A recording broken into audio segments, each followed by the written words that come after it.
Bem, nós estamos falando sobre transformações urbanas e a deixa do bloco anterior, de alguma forma, mexeu um pouco numa ferida que remete à questão do quanto, muitas vezes, situações, e claro que há muitas, é uma questão mega complexa, não é simples, não.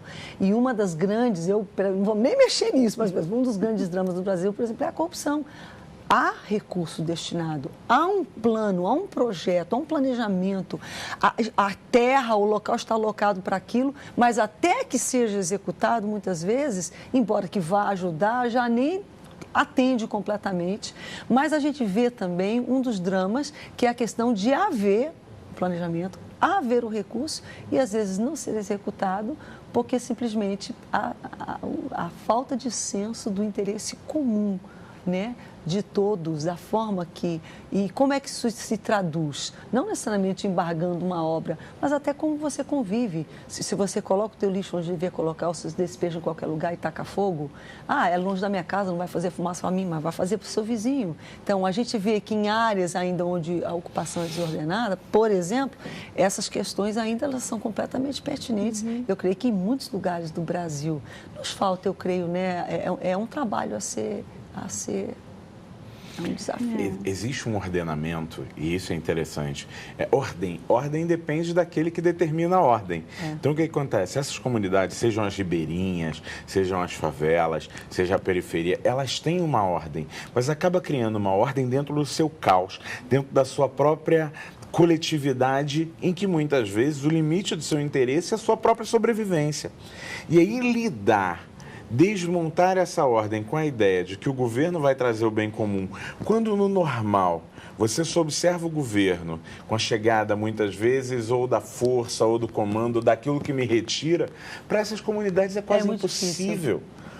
Quando, por exemplo, você pensa a ideia do morro, que a vida inteira, durante governos e governos, a única cara do Estado que ele viu era a força policial subindo tensa, como é que você convence aquela comunidade que agora mudamos o paradigma, mudamos o momento? Eu não venho para trazer a violência. Demora, leva tempo. É difícil. É difícil, sim. É difícil. E é interessante, no entanto, essa característica individual que cada lugar tem, que por motivos, com certeza, históricos, que a gente teria como levantar, fazem com que uma comunidade seja mais receptiva ou menos, ou mais ordenada ou menos, enfim, há uma série de situações. Gente, enfim, tem um roteirinho aqui, né? Vamos ver se eu consigo seguir, que surgem tantas perguntas. Em que momento vocês percebem, voltando para o aspecto mais urbanístico mesmo da coisa, para a gente encerrar também com essa informação que é interessante para o nosso telespectador, que o Brasil encontra essa identidade própria. A gente sabe que Brasília foi um marco. Havia alguma coisa antes disso significativo ou realmente foi a partir dali? Como está a nossa identidade agora? A gente tem esse prazer. Claro que vai sempre ter essa influência externa, né? Isso é cultura também. Eu acho que, historicamente pensando, a característica mais forte da identidade brasileira, depois da ideia do império, da qual a família era utilizada arquitetonicamente, é o ecletismo. Pronto. Toda a nossa estrutura foi uma ruptura, é eclética. Ela é um conjunto de misturas. Os teatros municipais de Manaus, do Pará, do Rio de Janeiro, você observar eles é você notar o conjunto de influências arquitetônicas que você coloca, são tão confusas que você diz assim, mas o teatro afinal é o quê? Eu falei assim, é brasileiro. Ele é pleno ali, pelo conjunto de cores, de imagens, de símbolos. Você consegue ter neoclássico misturado com barroco e está tudo muito bem. E isso é harmônico, legal. É lindo. Mas eu acho que essa discussão, assim, ganhou muita força com o modernismo, né? Essa questão dessa identidade, do que seria a já não era apenas uma mistura de identidades para criar a sua, mas efetivamente uma construção de algo diferente. Isso, que o nosso clima demandava soluções diferentes, já teve uma preocupação com a insolação, com a ventilação, de cruzar, né? Tinha uma preocupação do clima presente na arquitetura. Que, na verdade, assim, se você pensar nessa questão do estilo, o estilo era composto muito por ornamento e não por uma questão de praticidade, da arquitetura mesmo, qualquer coisa né? assim até mesmo. Dos elementos arquitetônicos com uma função, né? A base, a função, ela já vai entrar no Brasil já na década de 40, já depois do movimento do agache, e aí já vai começar aí uma formação onde buscam as formas. Mas é interessante você pensar que como na literatura o modernismo se manifesta de uma determinada forma, como na arquitetura ele ganha uma nova forma, e como ele vai só chegar na educação com a ideia de novos paradigmas modernos, é quase que na década de 80. E aí você pergunta assim, qual é a identidade brasileira? É essa mistura mesmo, com os traços modernos, com as cópias, com o ornamento, que com toda a transformação ainda fica sendo uma coisa tão forte nossa.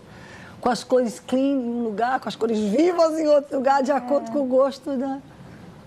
Essa cara, essa identidade brasileira foi sendo construída aos poucos, acho que em vários setores, na história, na literatura, muito se brinca que ela ainda não está formada muito claramente. Saber, já ia dizer, eu acho que não mesmo. Está claramente formada.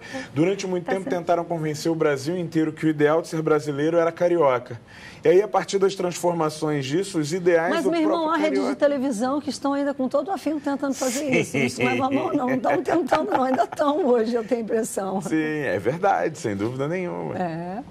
E a gente sabe, claro, que o polo audiovisual brasileiro é o Rio de Janeiro, mas a gente seria, assim, um grande... Seria um desrespeito até dizer que o Brasil... E olha que o Rio, vamos combinar, que lugar lindo, que lugar...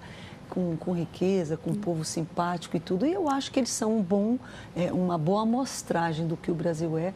Mas o Brasil é muito mais. A riqueza, a diversidade, enfim.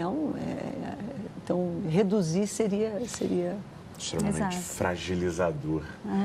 A nossa identidade múltipla é a grande característica de se entender. Eu lembro sempre do Chico Anísio brincando com isso, falando assim, se o Brasil tentar organizar demais, achando que vai copiar um modelo certinho, vai encaixar, nunca vai dar certo. Mas tá aí mesmo, porque o Brasil é grande demais até para isso. Há muita diversidade. Grande. Por exemplo, na Amazônia, as casas, via de regra, são feitas. Eu me lembro que no Sul, quando eu era pequena, meu pai é do Sul, as casas eram muito de madeira. Eu acho que isso era influência europeia, alemã. Mas, por exemplo, já no norte, as casas eram, enquanto que no interior de São Paulo, onde eu fui criada, tinha muito casa de pau a pique, porque era um material, estuque, enfim, que existia, né?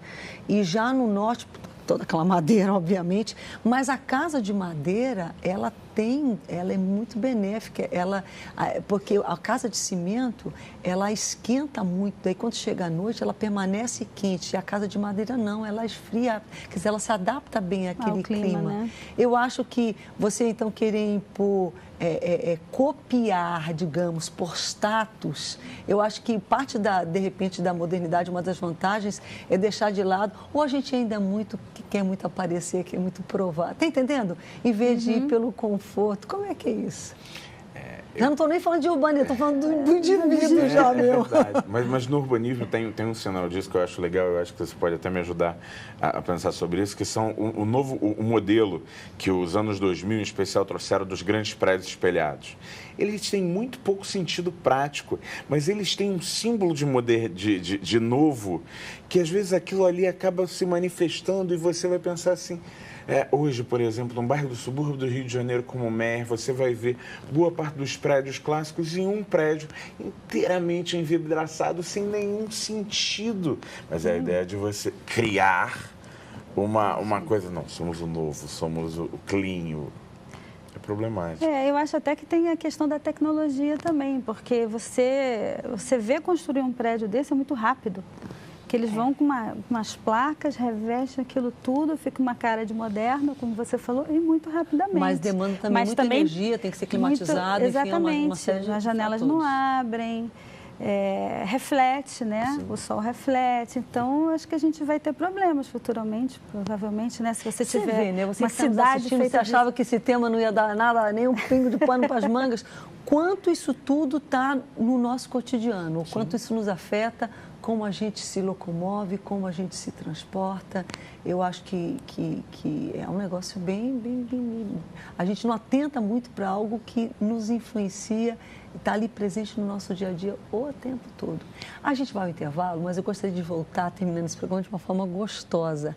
Cada um de vocês falando de um aspecto, de um local, de algo da história ou algo do trabalho de vocês que seja muito interessante ou folclórico ou favorito.